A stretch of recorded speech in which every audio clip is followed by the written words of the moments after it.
유쾌, 상쾌, 통쾌한 최 변호사와 함께하는 시원한 법률 나들이. 본격 뚫어뻥 방송 최 변호사입니다.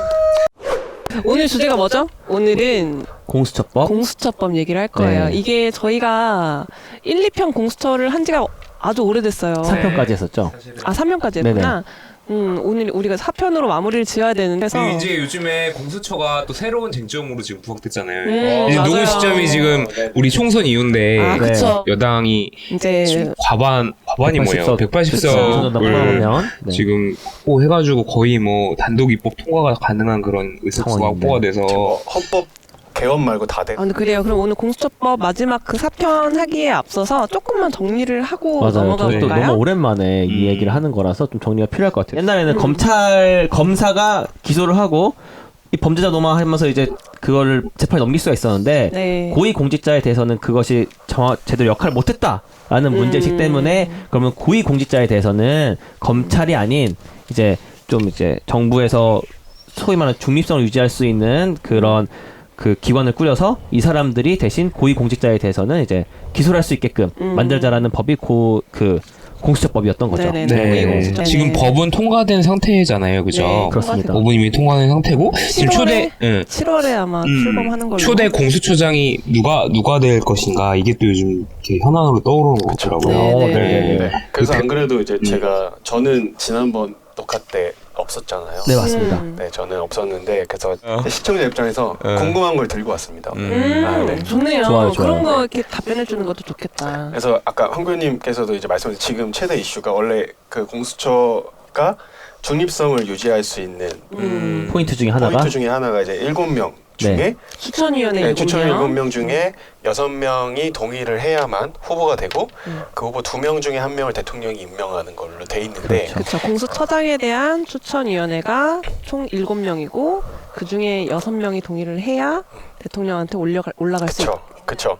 그래서 그 중에 이제 야당 측이 2명 있기 때문에 위원 중에 네. 정치적 중립성이 보장될 수 있다라는 라는 게 이제 지난번에 말씀해 주셨던 내용인데 맞습니다. 근데 지금 아까도 말씀하셨듯이 선거 결과가 이렇게 되면서 그리고 선거법을 개정하면서 이제 꼼수 비례 정당들이 등장하면서 이제 그 야당 측에 이제 2명을 선정하는 과정, 그러니까 2명을 선정할 때 여당의 입김이 작용할 수 있게 됐거든요. 아, 그러니까 야당으로 쉽게 말해서 위성정당은. 민주당의 비례위생 정당인 그 더불어시민당도 야당으로 볼 수 있기 때문에 그쵸. 만약에 거기에서 한 명이 네. 될 수 왜냐면 있다. 야당의 정의가 대통령이 속해 있지 않았던 정당이기 때문에 더불어신당은 신생 정당이잖아요. 그렇죠. 네, 그러니까 야당이 공식적으로는 야당인 거잖아요. 그래서 그러니까 거기에 이제 다른 친여당 측 야당들을 합치면 충분히 이제 연합체가 돼서 이제 교섭 지휘권을 갖게 될 수 있어서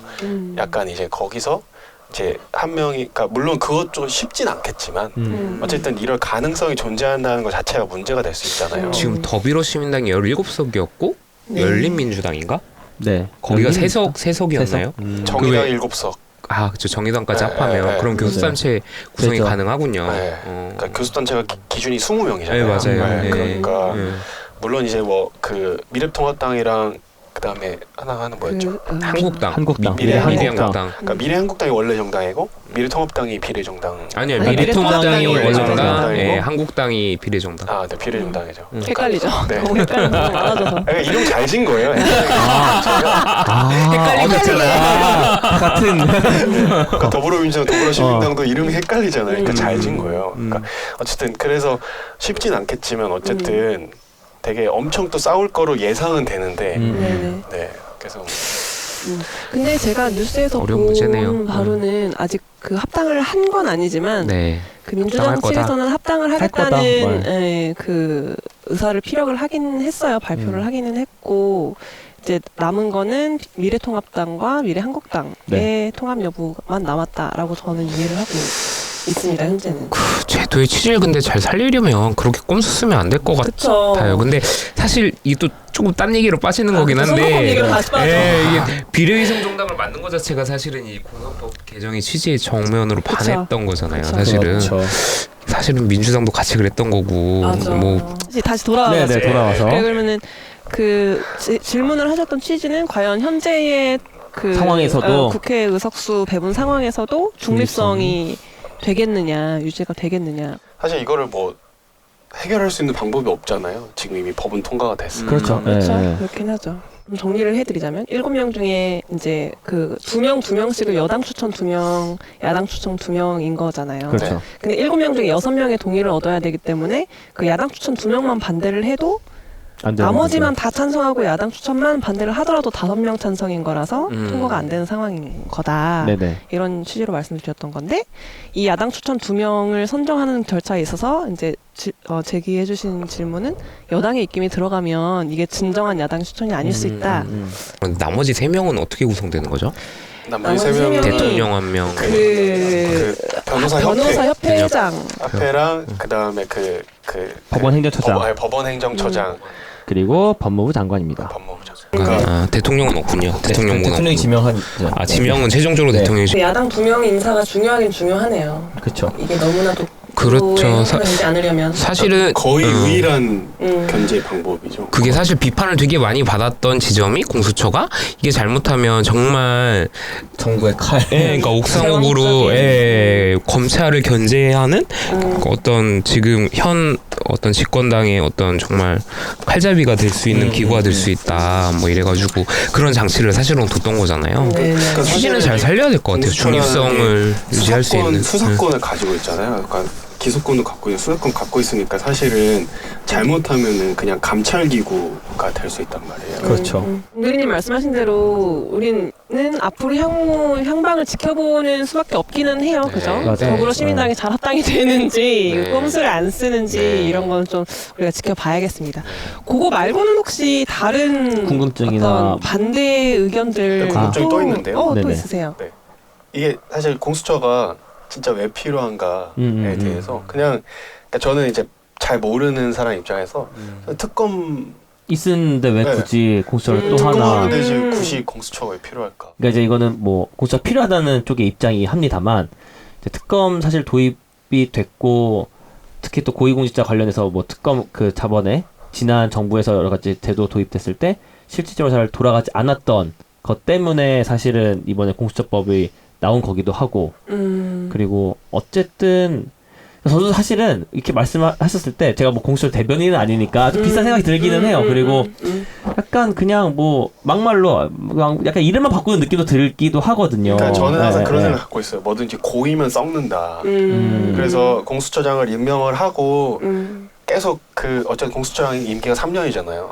3년 동안 사실 많은 일들을 할 수가 있잖아요. 그래서 많이들 할 수 있죠. 네. 근데 굳이 그렇게 고이게 놔둘 이유가 있는가? 그러니까 사실 이게 일반인들 입장에서 생각해 보면 이제 그러니까 주로 이제 언론에 알려진 건 검사들이 비리가 많으니까 검사들이 비리가 많은데도 불구하고 기소가 안 된다는 거에 대해서 정말 짜증나고 분노를 많이 하고 있긴 하지만 그래도 지난번 정권에서 탄핵에 큰 이유가 되기도 했었던 우병우 사건처럼 네. 그러니까 특검으로 어느 정도 해결이 돼가고 있는 분위기였다고 저는 생각을 하거든요. 특검이 충분히 견제 역할을 잘 하고 있었다 과거에 비해서. 근데 굳이 공수처가 필요할까? 이렇게 근데, 논란을 만들면서까지. 뭐죠 이 표정은? 근데 그 전에 그런 특검이 한번 딸린 적도 있고 맞아요. 그러니까 그랬었죠? 이게 한계가 있었던 것 같아요. 특검제도는 말씀하신 것처럼 어떤 특정 사안이 정말 생길 때만 외부의 어떤 정말 전 국민적인 이걸 특검을 하지 않으면 정말 이제 국민이 굉장히 붕괴할 만한 사안 정도가 됐고 정말 모든 언론과 모든 충분한 증거들과 이런 것들이 나온 그런 상황에서야 이제 특검이 이루어지고 그렇기 때문에 사실은 드러나지 않은 많은 비리들이 있는데 이것들에 대해서 사실은 그러니까 그런 어떤 이슈가 터졌을 때 사후 약방문격으로 그렇게 하는 것으로는 사실 이 자정장애의 한계가 사실은 그동안 있었던 거고 제일 사실은 문제의식이 있었던 부분은 검찰이 사실 그 기능을 했어야 되는데 그 기능을 잘 못했던 거죠. 그러니까 조금 정권 입맛에 맞는 수사를 하고 또는 정권의 봐주기식 수사를 하고 이랬던 부분이 잘 안 됐기 때문에 그런 부분들을 좀 상설기구를 둬서 특히 이제 고위공직자라는 부패가 일어나기 쉬운 직군을 대상으로 해서 두는 것이 조금 더 이제 뭐라 그럴까요? 그런 고위공직자들의 비리들을 이렇게 좀 없애고 이제 자정작용을 시킬 수 있는 그런 장치가 될 수 있지 않겠는가 이렇게 그런 문제의식 때문에 이 제도가 도입이 됐었던 것 같아요. 그러니까 사실. 아예 큰 사건이 있을 때만 이게 뭐 특검이 나오거나 그런 게 아니라 네. 약간 상시적으로 감시를 하고 네. 그런 작용들을 할 수 네, 있도록. 네, 네, 네, 실제로 이번 특검, 공수처법에 다른 수사기관에서 뭐 수사를 하다가 고위공직자에 관련된 어떤 비행위가 인지가 되면 공수처로 넘겨야 된다라는 조항이 있다던가 네네. 그런 말씀이신 것 같아요. 무조건 알리게 돼 있잖아요. 네, 네, 맞아요. 비리를. 네, 근데 그것도 사실 뭐 논란 여부가 많긴 한데, 음. 근데 결과적으로 봤을 때는 사실 우리가 생각하는 고위공직자들은 이제 뭐 판검사들도 있지만 저는 대통령 및 대통령 측근 그리고 네네. 국회의원들이 되게 중요하다고 보는데 기소권이 다 빠졌거든요 지금. 맞아요. 과연 그러니까 사실 결과적으로 봤을 때 반쪽짜리죠. 네, 그러니까 검찰들만 조직이 돼 있고, 그렇죠. 네, 실제로 고위공직자라고 할 수 있는, 그러니까 이름이 고위공직자라는 이름이 이제 무색하게 됐다고 저는 봐요. 그러니까 말씀하신 부분은 그쵸, 수사권하고 기소권이 약간 있는 게 있고 없는 게 있는데 공수처법상 그 기존 수사기관, 뭐 검찰 이런 곳에 공직자의 비리가 있을 경우에는 거기에 대해서는 기소권도 가지고 있죠, 공수처가. 근데 그거 외에 이제 대통령 그러니까 여기 보시면 그런 다 직권은 빠졌어요. 대통령, 국회의장, 국회의원, 기소권이 뭐 없죠. 국무총리, 뭐 공수처가. 네, 그러니까 다 빠졌거든요. 그다음에 시장, 특별자치장, 광역시장, 맞아요. 그러니까 수사만 하고 네. 기소는 이제 수사 결과를 검찰에 넘겨서. 장성급 장교, 뭐 감사원, 국세청, 금융감독원 다 빠졌어요. 그쵸, 대통령의 맞아요. 배우자와 사촌인의 친척 다 빠지고 통과를 고위공직자 직계 비존속 다 빠지고. 그러니까 이렇게 안 하면 통과가 아마 안 되지 않을까 그쵸, 싶습니다. 이게 굉장히, 조금 이제 약간 이제 잘라졌던 것 기형적인 같은데. 형태로 네. 된 것 같아요. 그래서 저는 그러니까 그런 생각이 더더욱 드는 거예요. 그러니까 이럴 거면은 네, 무슨 의미가 있나? 할 거면 제대로 빡세게 하든가 네. 아니면은 그냥 옛날이랑 비슷할 것 같으면 왜 굳이 또 그냥 하냐. 특검하지 어차피 이렇게 다 빠지고 음. 반쪽이 아니라 거의 뭐 제가 봤을 때는 한 4분의 1쪽, 5분의 1쪽 같은 느낌인데 맞아요.